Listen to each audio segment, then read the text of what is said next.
Ми звикли думати, що живемо в демократичному світі, але лише 6,6% населення світу живе в умовах повної демократії, і більш ніж 40% під відверто авторитарними режимами. Цифри і тенденції говорять про те, що демократія все менше в тренді. Мовляв, сучасному світу потрібні швидші та ефективніші рішення, а демократичний підхід повільний і застарілий. Але чи означає це, що новим трендом має стати автократія? Хтось без вагань скаже так. Чи нам всім досі потрібна свобода? Чи є якась краща альтернатива демократії, яку зараз так сильно критикують? Пояснюємо. Але чи дійсно все так серйозно і віра в демократичний світ зникає? Про це говорять результати виборів, небажання людей голосувати, зростаюча популярність популістів і, звісно, цифри. Стан демократії в різних країнах світу можна виміряти. І саме цим займається індекс демократії від Economist Intelligence Unit. Цей щорічний рейтинг оцінює рівень демократії у 167 країнах світу за 5 критеріями. Вибори та плюралізм, функціонування уряду, політична участь, політична культура та громадянські свободи. За 2023-2024 роки маємо таке. 24 країни є повними демократіями. У них високий рівень політичних свобод, конкурентні вибори та сильне верховенство права. Приблизно 50-54 країни – це те, що називають демократії з недоліками. Вибори є, базові свободи теж, але є і проблеми з ефективністю уряду або політичними правами. 34-37 країн підпадають під категорію гібридні режими. Вони більше схиляються до авторитаризму, тобто формально вибори існують, але свободи значно обмежуються. Також можуть бути сильні авторитарні елементи. Ну і близько 59-60 країн є авторитарними режимами. Це означає, що в них слабкі або взагалі відсутні політичні свободи, немає справжньої опозиції, зате наявний посилений контроль над ЗМІ. Тобто демократичними, хай і недосконалими, є приблизно 45% від усіх країн. Тоді як авторитарні чи пак недемократичні – це близько 55%. Як бачимо, останні переважають. Україна зараз перебуває серед перехідних або гібридних режимів, адже демократія обмежена через війну. Як із сумом констатує президент Франції Еммануель Макрон, Європа переживає занепад демократії. І загрози цьому приходять не тільки зовні, від тих же Росії і Китаю, які не дружать з демократичними цінностями, хочуть посварити з ними інших. Але й зсередини люди розчаровані, хочуть простих рішень складних питань. І все менше вірять у дієвість виборів. Мовляв, ми голосуємо, але нічого не змінюється. Відповідно, явка на виборах зменшується. За даними Міжнародного інституту демократії та сприяння виборам, середня світова явка, тобто частка виборців, які реально голосують, впала на приблизно 10% за 15 років. А ще в 2024-му майже 40% виборів супроводжувалися насильством, маніпуляціями, тиском. Це теж підриває довіру виборців до голосувань. Міжнародна правозахисна неурядова організація Freedom House 19-й рік поспіль фіксує падіння рівня свободи у світі. Бачимо, що політична апатія чи дистанціювання від традиційних виборчих механізмів стають тенденцією, особливо серед молоді. За даними Євробарометр, явка молоді до 25 років у виборах до Європейського парламенту у 2024-му була оцінена приблизно в 36%. Для порівняння в 2019-му це було 42%. Щоб далеко не ходити, згадаємо, що і в Україні на парламентських виборах 2019-го явка становила 49,84%. Теж найнижчий показник за часи української незалежності. Не можна виключати варіант, що люди також можуть шукати нові способи впливу на владу. Не через вибори, а, наприклад, через протести, громадські рухи, громадські ініціативи. Та все ж явка на виборах залишається важливим і показовим індикатором.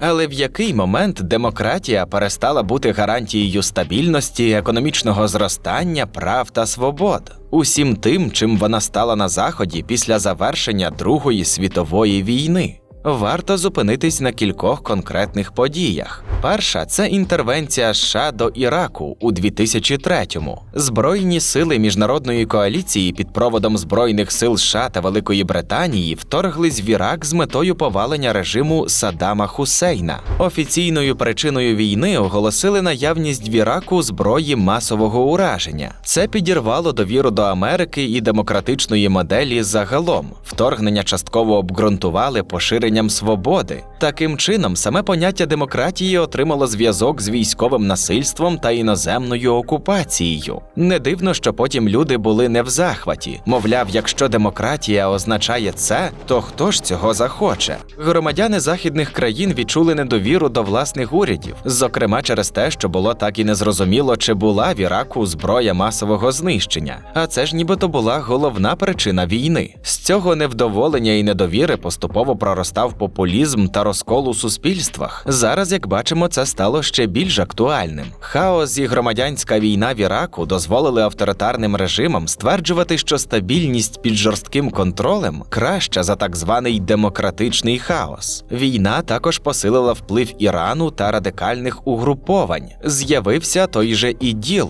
На фоні цього права людей в регіоні навпаки занепадали. Другим цвяхом в труну з демократією стала фінансова криза 2007-2009 років. Аналітики вважають це початком демократичної рецесії, яка триває донині. Якщо коротко, американські банки перестали жорстко перевіряти платників та видавали кредити на купівлю нерухомості всім підряд, а потім випускали облігації, забезпечені цими кредитами.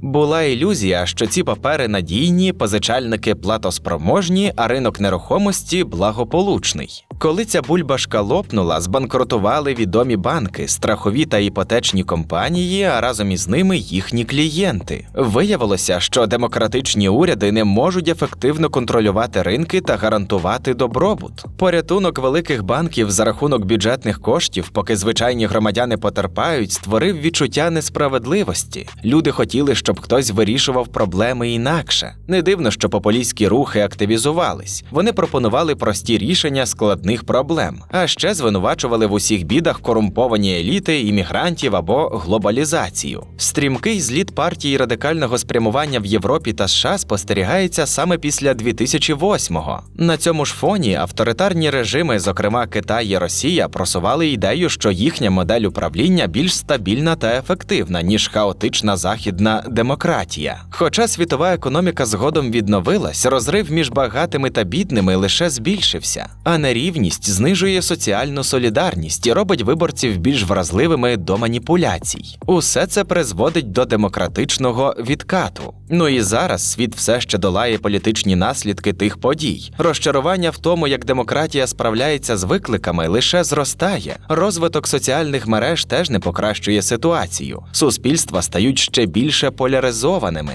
Демократія справді погано пристосована до епохи швидких криз. Коли все несеться – війни, міграція, зміни клімату, технологічні злами – часто зміни потрібні вже, на вчора. Але в умовах демократії процеси часто затягуються. Усіх треба вислухати, усе обговорити, подискутувати, розглянути варіанти, скласти і підписати відповідні документи. Авторитаризм працює швидше і може виглядати більш привабливо. У суспільстві формується, чи то пак вже сформувалась думка про те, що ну добре, ми ходимо на вибори, беремо участь, сперечаємось, а проблеми лише накопичуються. Вартість життя, інфляція, нестача якісних робочих місць, деіндустріалізація, зруйновані громади, інституційні збої, соціальна нерівність, глобалізація, масова міграція, кліматична криза. Через це все віра в демократичні системи втрачається, особливо серед молоді. З одного боку, ніби і зрозуміло, люди хочуть, щоб було краще, або принаймні так само добре, як раніше. А демократія не може цього пообіцяти. Але з іншого боку, чому ж людей може тягнути до того, про що в підручниках історії нічого хорошого не пишуть?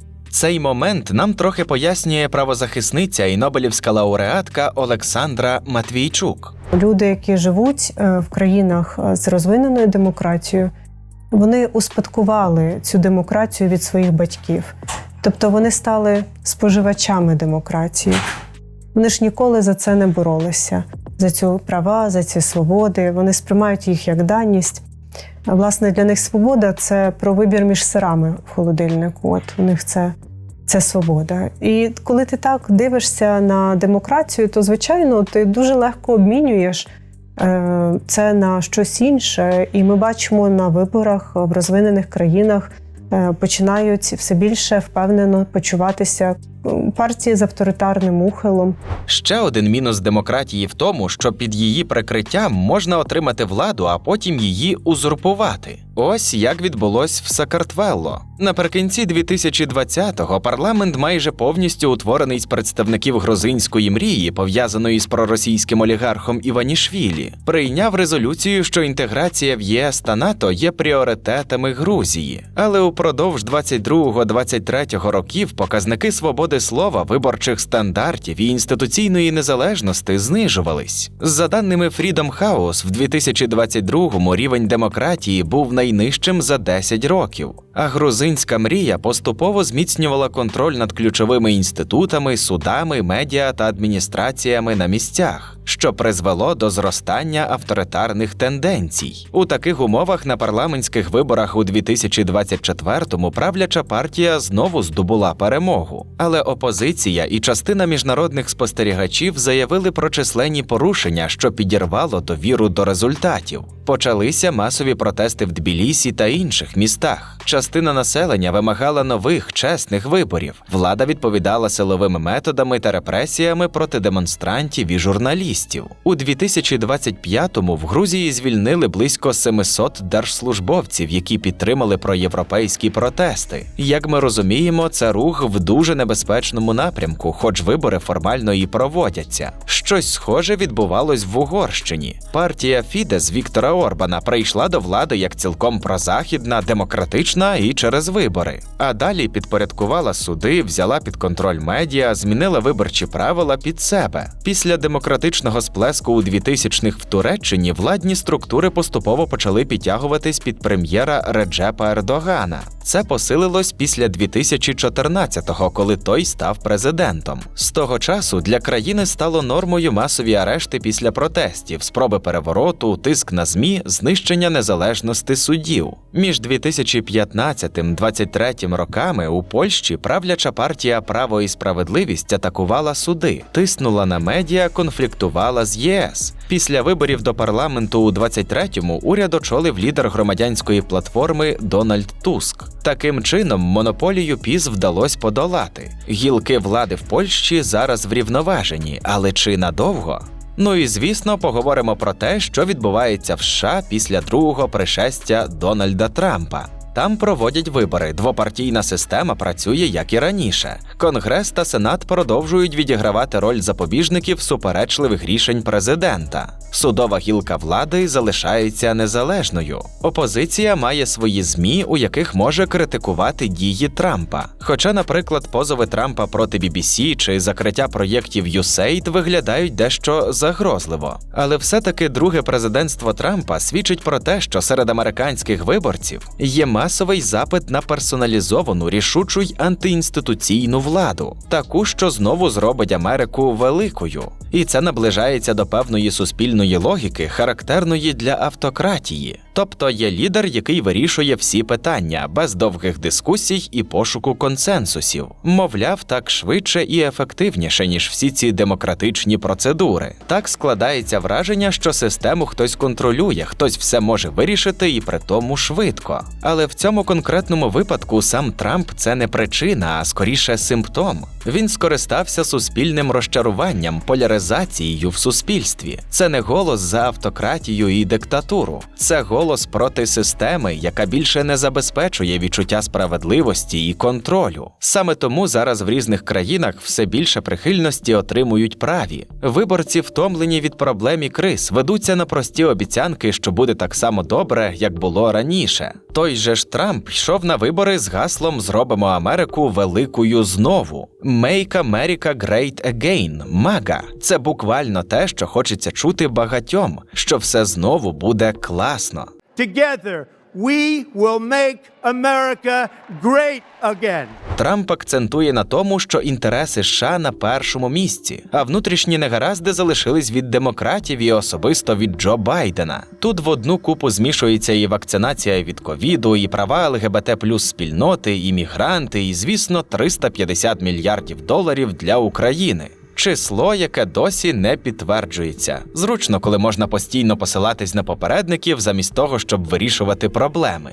Одним із ключових напрямків політики французького правого національного об'єднання до 2018-го «Національний фронт» є так званий національний пріоритет. Мовляв, Франція для французів, тобто громадяни Франції повинні мати перевагу над громадянами інших країн при отриманні роботи, соцзабезпечення та соціального житла. Вони роблять акцент на тому, що буде порядок, а так званий ліберальний хаос закінчиться. Апелюють до захисту робітничих регіонів, до того, що французька молодь через кризу біженства залишилася без перспектив. За останні роки ця сила стала у Франції постійною можливою альтернативою владі. І під час кожних виборів неможливо точно сказати, чи вдасться їм цього разу перемогти. Альтернативу для Німеччини АФД створили у 2013-му одразу як євроскептичну силу. Ця партія виступала проти політики ЄС, наприклад, у питаннях біженців чи фінансовій політиці. Після кризи біженців 2015-го вони вимагали жорстких обмежень на притулок, використовували страхи щодо культурних змін. Цей поворот зробив партію правопопулістською і більш радикальною. У 2017-му АФД вперше пройшла до Бундестагу. 12,7% голосів і третє місце. У 2021-му її популярність трохи знизилась – 10,3% і п'яте місце.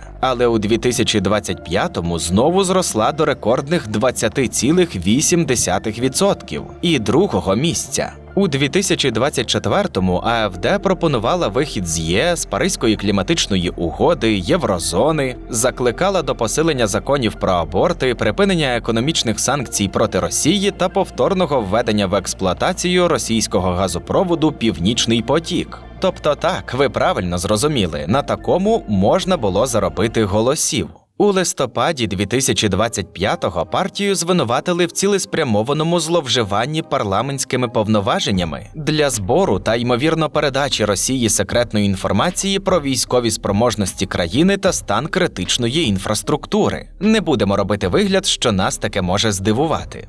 Рекорд по підтримці правопопулістських сил наразі маємо в Австрії. Там партія Свободи отримала близько 29% підтримки на парламентських виборах 2024 року. Це найвищий показник для радикального правого руху з часів Другої світової. В інших частинах світу те саме. У Чилі, наприклад, на виборах 25-го переміг правий кандидат Хосе Антоніо Каст, що символізує повернення консервативної політики після правління лівих урядів. В Аргентині, Еквадорі, Болівії триває процес консервативної хвилі. Це відбувається на тлі зростання злочинності та кризи довіри до лівих урядів. Як ми казали, популісти обіцяють прості і швидкі рішення, яких частіше за все не існує. Але гарні гучні гасла, гра на емоціях електорату, перекладання відповідальності на опонентів і зовнішніх ворогів – все це приносить підтримку і голоси. Але чи дійсно автократія вирішить проблеми слабких демократів? Спойлер – ні. Демократія працює краще не тому, що вона ідеальна, а тому, що вона вміє виправляти власні помилки. Так, у демократіях владу можна змінити без насильства, через вибори. Є суди, вільні медіа, опозиція. Якщо влада критично помиляється, зловживає, систему можна перезапустити. Автократія ж виглядає ефективною лише на початку. Коли вся влада зосереджена в одних руках, рішення ухвалюються швидко. Але ж виходить, що і помилки ніхто не може зупинити. Проблеми накопичуються, корупція зростає, але люди позбавлені можливості скаржитись і тим більше щось змінювати. Усі незадоволені дуже швидко можуть, давайте говорити прямо, опинитись за ґратами. Та назовні це створює ілюзію стабільності. Утім, рано чи пізно вона ламається через економічну кризу, поразку у війні або масові протести. СРСР розпався, Венесуела скотилася в бідність, Північна Корея ізольована і відстала, тоді як Південна Корея стала успішною демократією. Демократії рідко воюють між собою і зазвичай дають людям більше свободи, можливостей і гідного життя. Якщо демократія має запобіжники, то автократія – це система без гальм, і майже завжди вона закінчується однаково – кризою і руйнуванням. Та й демократія не повністю інертна і все-таки здатна за себе боротись. У 2010-11 роках масові протестні рухи в Тунісі, які були частиною так званої «арабської весни» в регіоні, призвели до падіння авторитарного режиму президента Зіне Аль-Абідін Бен Алі. Він правив країною понад 20 років. Бен Алі втік, а в Тунісі відбулись вибори і реформи, які дали початок політичному плюралізму та громадянським свободам. За оцінками дослідників, серед країн арабської весни лише Туніс зміг на довшу перспективу консолідувати демократичні інституції і встановити політичний режим, визнаний демократичним. У 2019-21 роках короткочасний, але значущий перехід від автократії до демократії відбувся в Судані. Після протестів проти режиму Омара Аль-Башира, який існував майже 30 років, відбулася революція. Башир пішов у відставку. Громадянські рухи активізувались проти авторитарних практик режиму. Протестні групи і військові домовились про перехідний період з метою повної демократизації держави. На жаль, до повної демократизації так і не дійшли. Ті ж військові кілька разів зривали процес і захоплювали владу самі. Але це важливий приклад боротьби суспільства проти авторитаризму з перспективою демократичного переходу. Він досі триває, і його кінцевий результат ще не визначений. Перед парламентськими виборами в Молдові у 2025-му проєвропейська влада та експерти неодноразово попереджали про можливе втручання Росії у процес, зокрема через дезінформацію, фінансовий вплив і тиск проросійських сил, очолюваних колишнім президентом Ігорем Додоном. Після опрацювання всіх протоколів перемогу здобула проєвропейська партія «Дія і Солідарність» – понад 50% голосів виборців, що дало їй парламентську більшість. А це означає, що Молдова продовжить рух у бік Європейського Союзу, працюватиме над реформами, в тому числі у правовій сфері, економічних модернізаціях, боротьбі з корупцією. На щастя, цього разу зусилля росіян не спрацювали. Але це не означає, що вони не спробують знову. Без зайвої скромності додамо в цей список і Україну. За останні 20 років ми двічі відкинули спроби авторитаризму і відстояли демократію. На Майданах у 2004 і 2013-14 роках. Зараз ми вже у форматі війни з авторитарною Росією боремося за захист європейської демократії. Через воєнний стан в Україні є певні обмеження на демократію, і влада інколи цим зловживає. Ми бачили це влітку 2025-го в контексті історії із НАБУ та САП. До речі, у цій історії демократія теж перемогла. У нас немає жорсткої цензури в ЗМІ, ми можемо відкрито критикувати владу і навіть виходити на протести. Чисто для галочки нагадаємо, що в Росії все це неможливо, хоч ніякого воєнного стану там нема. Це все загалом доводить, що демократія не безсила. Хоч довіра до неї зараз справді дещо дискредитована, вона й надалі є ефективною. Стратегічно ефективними є саме демократичні держави, які набагато гнучкіше пристосовуються до змін і вдосконалюються. Але справа ще в тому, що свободу і демократію неможливо вибороти раз і назавжди. Це вибір, який потрібно робити кожен день. І так само немає якоїсь фінальної ідеальної стадії демократії, до якої можна дійти і там зупинитись. А все буде якось працювати саме собою. І треба вести дорослу розмову із суспільством, говорячи, що у нас є два завдання – захищати нашу демократію і удосконалювати нашу демократію. Тому що навіть наша недосконала демократія не має альтернативи. Бо альтернатива нашій недосконалій демократії – це пекло авторитарного ГУЛАГу.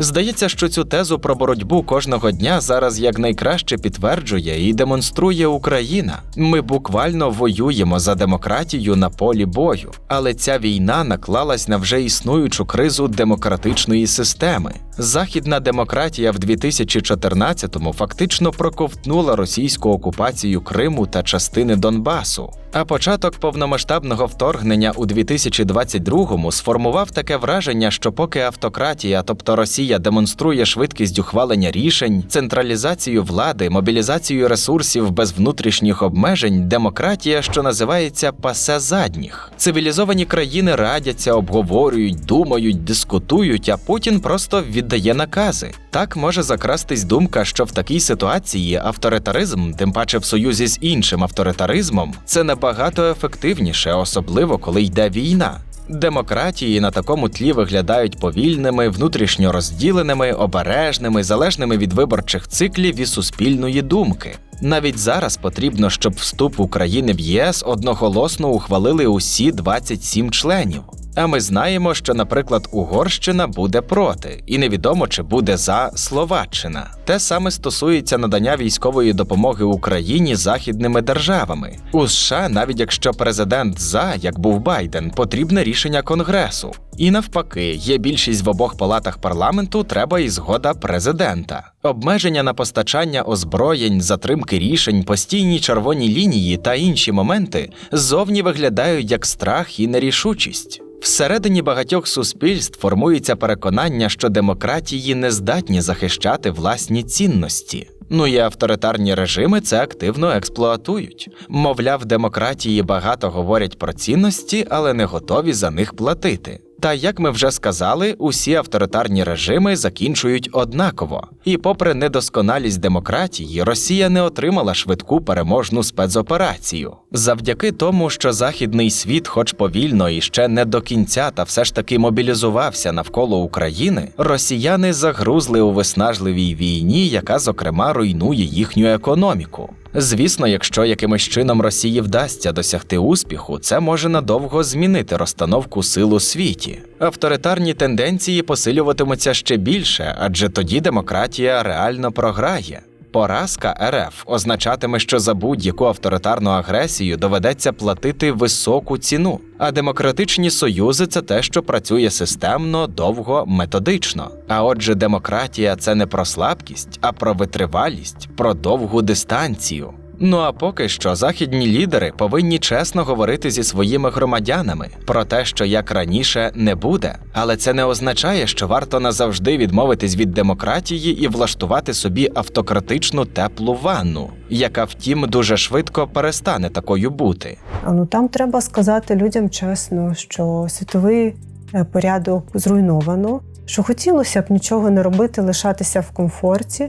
Але у цей підхід, який ми могли собі дозволити 20 років тому, він більше не спрацьовує, бо ми не живемо в спокійні часи. І зміна є новою нормою.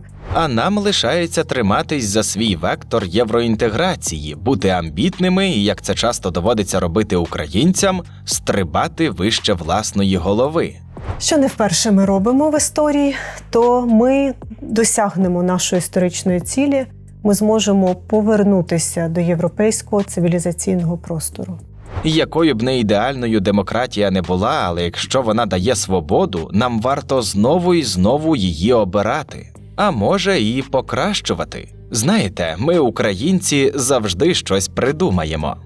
Дякуємо за перегляд. Не забудьте поставити лайк під цим відео і написати коментар, який допоможе розвитку каналу. А якщо ви дивитесь нас вперше, обов'язково підпишіться і чекайте на новий цікавий контент.